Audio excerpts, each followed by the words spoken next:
izin memperkenalkan diri. Kami mahasiswi dari IAKM Tarutung, mendapatkan tugas kuliah observasi mata kuliah Hukum ini Amang. Jadi kalau Amang berkenan, kami izin mewawancarai Amang tentang bagaimana struktur gereja di GBI Semakin ini, pokok ajarannya apa aja, terus tata ibadahnya Amang gitu. Ada beberapa pertanyaan, kalau Amang berkenan kami wawancarai. Kami mulai sekarang, Amang. Oke. Jadi pertanyaan yang pertama itu, Amang, kalau di gereja ini tuh bagaimana sih urutan dan susunan liturgi ibadah minggunya?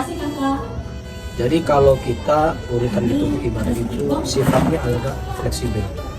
Jadi kita bukan artinya tata ibadah kita tuh kaku, pokoknya monoton lah harus begini, enggak. Kita fleksibel, ya. Seperti yang tadi kalian sudah ikuti, kadang kita ada pemutaran video nanti, sehingga ada persiapan secara hati, secara jiwa untuk kita bisa mengikuti ibadah. Kadang dimulai juga dengan lalu cepat, dibilang. Jadi kita fleksibel, tergantung situasi, tergantung kebutuhan ibadah yang kita lakukan. Selanjutnya pertanyaan kedua, ciri khasnya di ibadah di GBI Selakitam itu apa sih, Amang, dengan gereja-gereja lainnya? Itu apa yang membedakan gereja Bethel Indonesia ini, Amang, dengan gereja-gereja lainnya? Mungkin ada perbedaannya? Sebenarnya hampir sama juga ya, nggak ada perbedaan. Tinggal yang membedakan itu cara pembawaannya, gitu ya. Khususnya seperti cara ibadahnya GBI itu yang namanya gereja aliran Kristen hampir sama, ciri-cirinya. Cuman bedanya ya pembawaannya artinya kadang gini, ada lagu itu, nyanyian itu dinyanyikan yang penting lewat saja. Kita beda, kita selalu tekankan pastikan jemaat itu menikmati setiap alunan lagu yang kita nyanyikan kepada Tuhan, terus disimbangi dengan musik. Ya memang kita masih terbatas ya, di musik kita masih terbatas, tapi dengan adanya personal itu kan bisa mendukung bagaimana kita membawakan tata ibadah yang kita sudah konsep itu. Gitu. Jadi sekali lagi hampir sama ya ciri khasnya, cuma yang membedakan cara pembawaan. Gitu ya, Mang. Kalau tentang bahasa, Mang, kalau di ibadah minggunya ini biasanya menggunakan bahasa Indonesianya setiap pada umumnya kita bahasa Indonesia. Ya, Mang. Bahasa Indonesia, kenapa bahasa Indonesia? Kita gereja kita ini adalah gereja yang terbuka untuk umum, kan? Dan berbagai latar itu yang pastinya mereka yang mengerti bahasa Indonesia. Kita nasional, istilahnya ya? Menggunakan bahasa nasional, nasional, ekonomis, gitu kan? Jadi semua orang bisa mengikuti ibadah itu dengan baik karena mengerti. Karena pada dasarnya ibadah itu kan kalau tidak bisa dimengerti kan tidak akan iya toh. Nah, jadi kita selalu upayakan ibadah itu bahasa Indonesia supaya kita bisa mengikuti ibadah itu dengan baik. Tapi bukan berarti terlepas kemungkinan itu ke depan ada ibadah pakai bahasa Indonesia saja. Tapi bukan berarti itu kita menjadi pola ibadah yang kita lakukan terus, tidak. Jadi pola ibadah kita adalah bahasa Indonesia.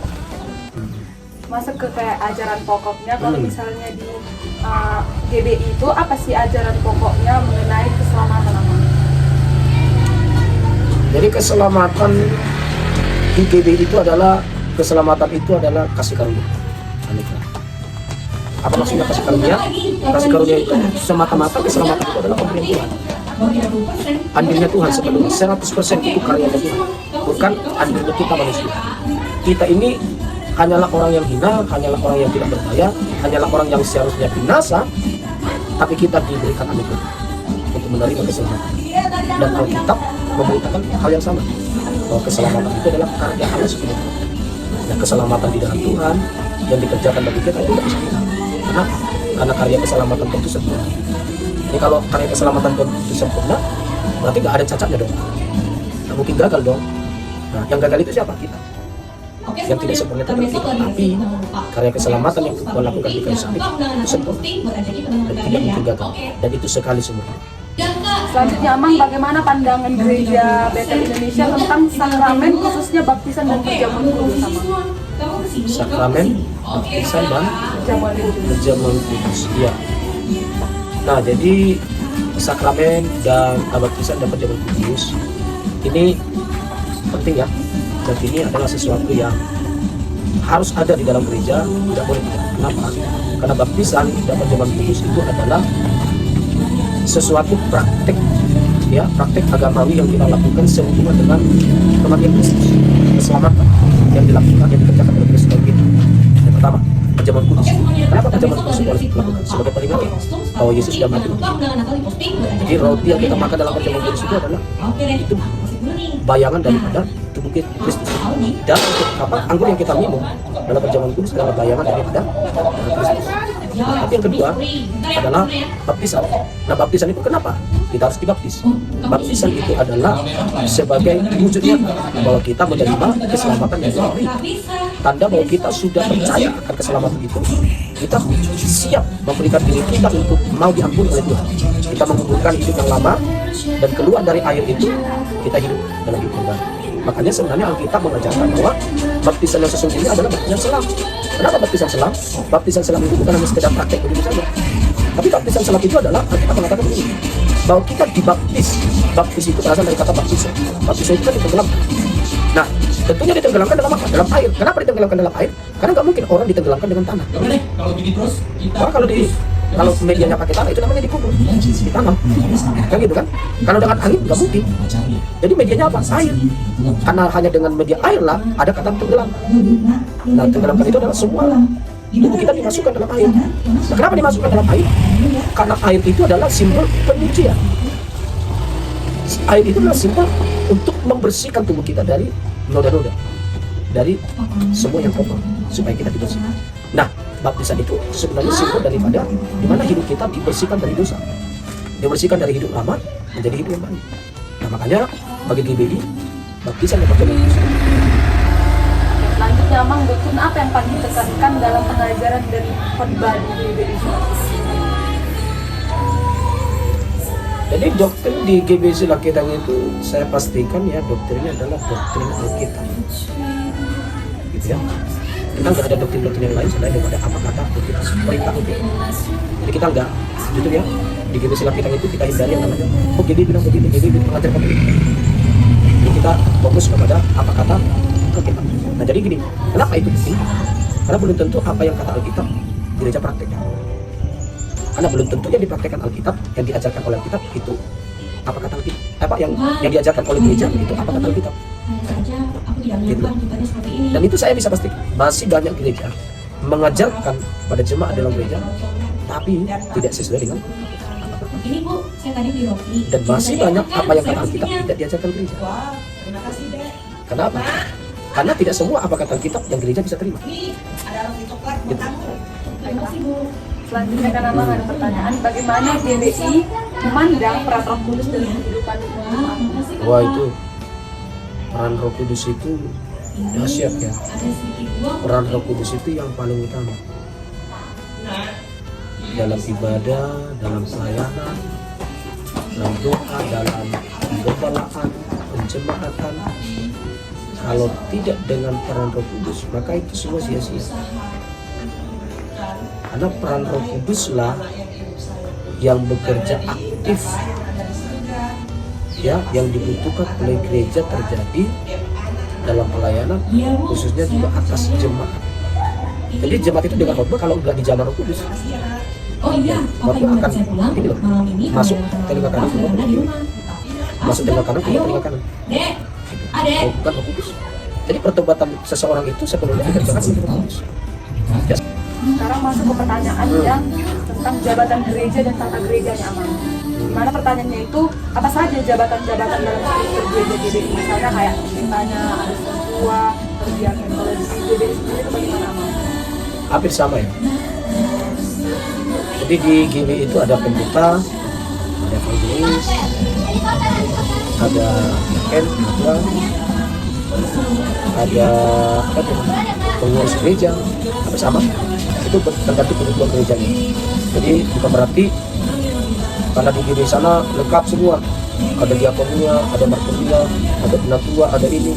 Jadi GBI di sini harus melakukan itu. Ya. Nah, kalau di sini terlalu butuh, tidak gitu.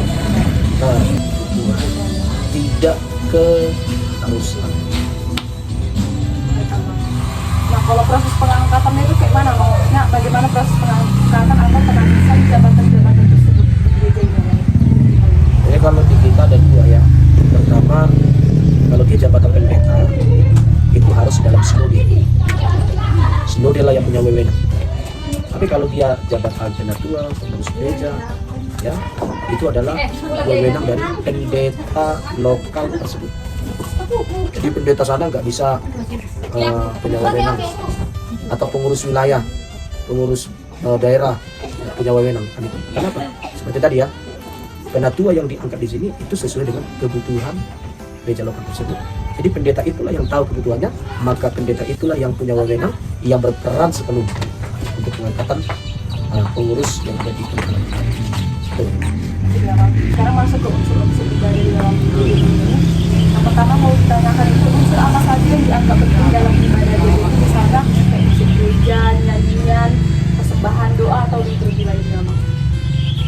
Ya seperti itulah yang dibutuhkan musik. Ya apalagi kalau kita kan, karena apa ya, kita kan pola ibadah kita itu fleksibel, terus yang kedua nggak monoton ya, nggak kaku. Jadi musik itu sangat penting, sangat berperan besar gitu kan. Juga yang kedua doa, ya doa harus khotbah firman Tuhan, baik itu pengajaran, baik itu seperti penginjilan ya, atau mungkin seperti bentuk motivasi atau inspirasi, itu harus gitu. Artinya kita masuk juga ke pertanyaan terakhir, Ya. yang dimana pertanyaannya itu apa makna penting dari pakaian dalam ibadah, baru simbol-simbol gereja serta tata ruang ibadah di dalam gereja. Jadi itu kita mengenal. Simbol-simbol ibadah itu ya. Buat kita gini, apalagi khususnya di GB Silat kita ya. Saya bicara GB Silat kita. Nanti saya bicara GB secara umum kan beda-beda pemahamannya. Yang pertama itu simbol-simbol. Bagi kita itu tidak terlalu penting ya. Karena simbol itu tidak ada nilai apa-apa kalau kita tidak menghidupi itu. Artinya di dalam rohani kita nggak menghidupi dalam. Jadi makanya kalian lihat itu kan, kita tuh nggak ada salib tuh di dalam gereja. Apakah dengan simbol itu supaya terbukti bahwa ini adalah gereja? Apakah dengan simbol itu supaya gereja ini rohani? Enggak. Bahwa itu akhirnya harus apa ya, membuat gereja itu jadi makan tempat apa segala macam, ngapain? Ya, contoh sederhana lah seperti ini, Natal. Kontraknya harus begini, kontrak kita dari kayu, ya kan, pakai kertas, kardus. Daripada kita bikin pohon Natal tapi makan tempat, kita mau bikin acara kan supaya ada ruang untuk anak-anak itu bisa tampil bebas, ya kan? Kita bukan fokus kepada simbolnya, tapi kita fokus kepada maknanya yang harus kita renungkan, hidupi di dalam kita. Itu pertama. Yang kedua, pakaian. Tadi pakaian ini penting. Saya pastikan diri sila kita itu tidak pusing dengan pakaian, tidak pendeta. Saya sering khotbah itu nggak akomodasi. Jadi saya cuma kerannya aja saya bikin gini, ya kan? Ini nggak ada kolar, nggak ada dasinya, nggak ada jubah, nggak ada jas. Apakah itu menghilangkan nilai ibadah itu? Karena pakaian itu nggak jadi jaminan.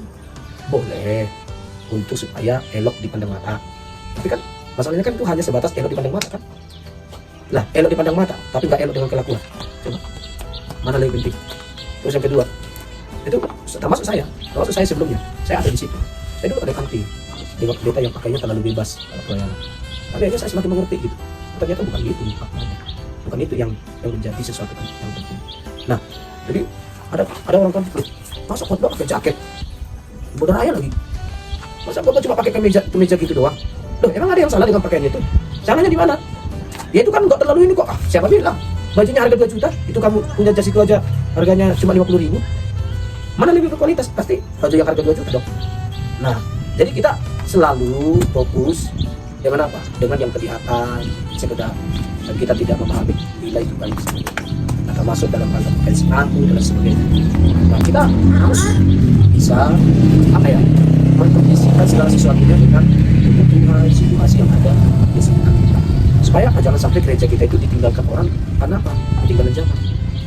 Nah, bukan berarti karena saya contoh pendeta yang tidak terlalu kaku dengan pakaian harus formal, harus begini. Bukan berarti di segala tempat saya berlakukan seperti itu. Enggak.